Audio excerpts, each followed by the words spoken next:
Hello everyone. ఈరోజు నేను మీకు చెప్పబోయే కథ పేరు వీరాది వీరుడు. పూర్వం కళింగ దేశానికి వంగదేశానికి మధ్య ఉండే సరిహద్దులో ఒక కోట ఉండేది. అది చూడటానికి కోట్లాగే బురుజులు, ప్రహరీ గోడలు కలిగి ఉండేది. కానీ నిజంగా సేనలు వచ్చి ముట్టడిస్తే ఎందుకు పనికిరాదు. ఈ కోటలో జితవర్మ అని ఒక వెర్రిబాగులవాడు నివసిస్తూ ఉండేవాడు. అతని పూర్వీకులు ఒకప్పుడు రాజ్యాలు ఏరారు. అందుచేత తాను కూడా ఒక మహావీరుడనని జితవర్మ అనుకుంటూ ఉండేవాడు. మనల్ని చూస్తే ఎటువంటి వాళ్ళకైనా సరే గుండె దడ. అందుచేతనే మన కోటపైకి ఎవరూ దండెత్తిరారు.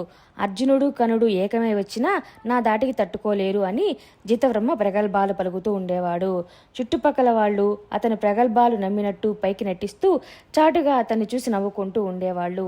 తన ప్రతాపం రుజువు చేయడానికి జితవర్మ అప్పుడప్పుడు కొందరు మనుషులను పెట్టబెట్టుకొని ఏ జమీందార్ ఆస్తి మీదనో పడి దోచుకురావడానికి ప్రయత్నిస్తుండేవాడు. జితవర్మ ఏ కోడినో గొర్రెనో ఎత్తుకుపోతే జమీందారులు లక్ష్య పెట్టేవారు కాదు. అంతకంటే పెద్ద దొంగతనానికి పూనుకున్నప్పుడు వారు తమ నౌకర్లను పంపి జితవర్మను అతని అనుచరులను కొట్టించేవారు. అలా దెబ్బలు తిని వచ్చినప్పుడు జితవర్మ పిరికి పందలు, ధైర్యం ఉంటే వాళ్లే నాతో వచ్చి నాతో ముఖాముఖి యుద్ధం చెయ్యాలి గాని తమ వెట్టి వాళ్లను నా మీదకు పంపుతారా? అటువంటి నీచులతో నేను యుద్ధం చేస్తానా అనేవాడు. బందిపోటుకు పోయి జితవర్మ దెబ్బలు తిని వచ్చినప్పుడు అతని భార్య అతని వీపున ఉండే గాయాలకు మందు రాసేది. తన భర్త వెర్రిబాగుల వాడని ఆమెకు తెలుసు. కానీ చేసేదేమీ లేదు కనుక తన భర్తను ఉబ్బవేయటానికి నీచులు చూడండి, ఇన్ని గాయాలు వీపు మీదే ఉన్నాయి, ధీరులైతే ఎదురుగా వచ్చి కొట్టాలి, అంతేగాని వెనుకపోట్లు పొడుస్తారా అనేది. నా ఎదుట రావడానికి వాళ్ళకి గుండెలున్నాయా అనేవాడు జితవర్మ. ఒకనాటి ఉదయం ఒక వింత జరిగింది. కోట మీది బురుజులో కాపలా కాసే నౌకరు దిగివచ్చి జితవర్మతో, దొరా, పెద్ద సేన మన కోట మీదకే వస్తున్నది అని రొప్పుతూ చెప్పాడు. జితవర్మ గట్టిగా హుంకరించి బురుజు మీదకి వెళ్ళాడు. కళింగదేశం నుంచి ఒక పెద్ద సేన వస్తూ ఉండడం అతనికి కనిపించింది. ఆ సేనలో రథాలు, ఏనుగులు, గుర్రాలు కూడా ఉన్నాయి. కనీసం 20,000 మంది సైనికులున్నారు. జితవర్మ తన నౌకర్లందరినీ పిలిచి, ఒరే, ఇవాళ మనకు సుదినం. కళింగులు మన కోటను పట్టుకోవడానికి వస్తున్నారు. నా బాణాలు, ఈటెలు, విల్లులు బురుజులో పెట్టండి. నేను ఒంటరిగా ఈ సేనను నాశనం చేసి విజయలక్ష్మిని వరిస్తాను. కళింగరాజును నా సామంతుణ్ణి చేసుకుంటాను. ఏమీ వాడి పొగరు హా అని చిందులు తొక్కాడు. అంత పెద్ద సేన ఈ మారుమూల కోటను ముట్టడించడానికి వస్తుందని నౌకర్లు నమ్మలేదు. ఆ సైనికులంతా చేరి తలా ఒక రాయి పీకినా కోట ఉండదు. కళింగసేన జితవర్మతో యుద్ధం చేయడానికే వచ్చినట్టు త్వరలోనే స్పష్టమయ్యింది.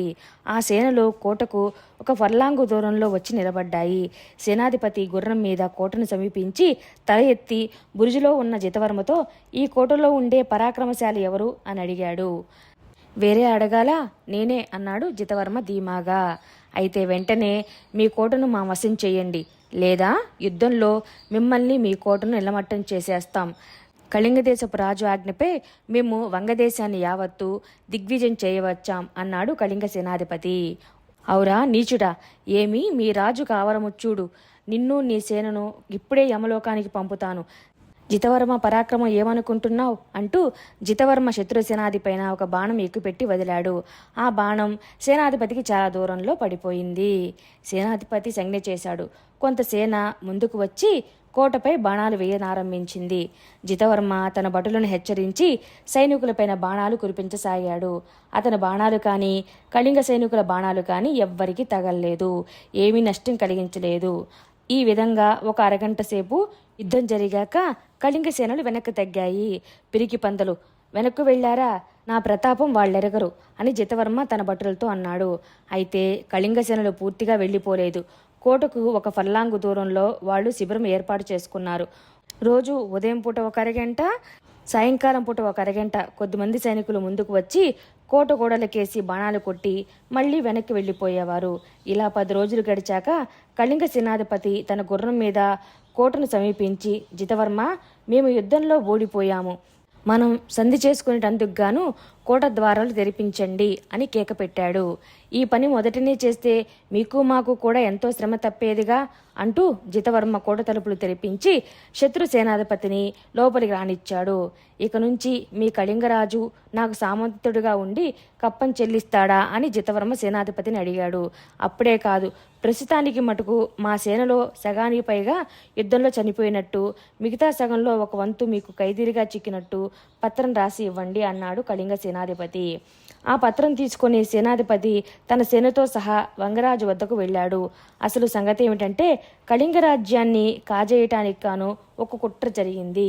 వంగరాజ్యాన్ని జయిస్తానని చెప్పి కళింగ సేనాధిపతి సేనతో సహా వచ్చి సరిహద్దు మీద తనకు కనిపించిన మొదటి కోడ వద్ద యుద్ధం చేసినట్టు నాటకం ఆడాడు. తన సేన దాదాపు నాశనమైపోయినట్టు జితవర్మ దగ్గర పత్రం పుచ్చుకొని ఆ సైన్యాన్ని వంగరాజు పరంచేసి తాను కొద్దిమంది సైనికులతో తన దేశానికి తిరిగి వెళ్ళాడు. తర్వాత కొద్ది కాలానికి వంగ సైన్యాలు కళింగ దేశాన్ని ముట్టడించి జయించాయి. ఇదంతా జితవర్మకు గాని సరిహద్దులో ఉండేవారికి కానీ తెలియదు. జితవర్మ యోధాను యోధుడని తనపైకి దండెత్తి వచ్చిన కళింగసేనను ఒంటరిగా నాశనం చేశాడని చెప్పుకున్నారు. జితవర్మ కూడా తన వలనే కళింగసేన సగం పైగా నాశనమయ్యేనట్టు నమ్మాడు. ఈ యుద్ధాన్ని కళ్ళారా చూసిన వారు లేకపోవడం చేత వాస్తవంగా జరిగిందేమిటో ఎవరికీ తెలియదు. దీన్ని బట్టి మీకు ఏమర్థమవుతుందంటే కళింగ సేనాధిపతి కళింగ దేశాన్ని కాపాడుకోవడానికి కాను జితవర్మపై యుద్ధం నాటకమాడి తన సేనలను కొంతమందిని వంగదేశంలో ఉంచి తిరిగి కళింగ దేశంపై దాడి చేయించి ఆ యుద్ధంలో కళింగ దేశం ఓడిపోయి వంగదేశస్థుల పాలైనట్లు చేసి కళింగ దేశాన్ని కుట్ర నుంచి కాపాడాడు. కథ కంచికి మనం నిద్రకి. Thanks for watching. Like, share and subscribe.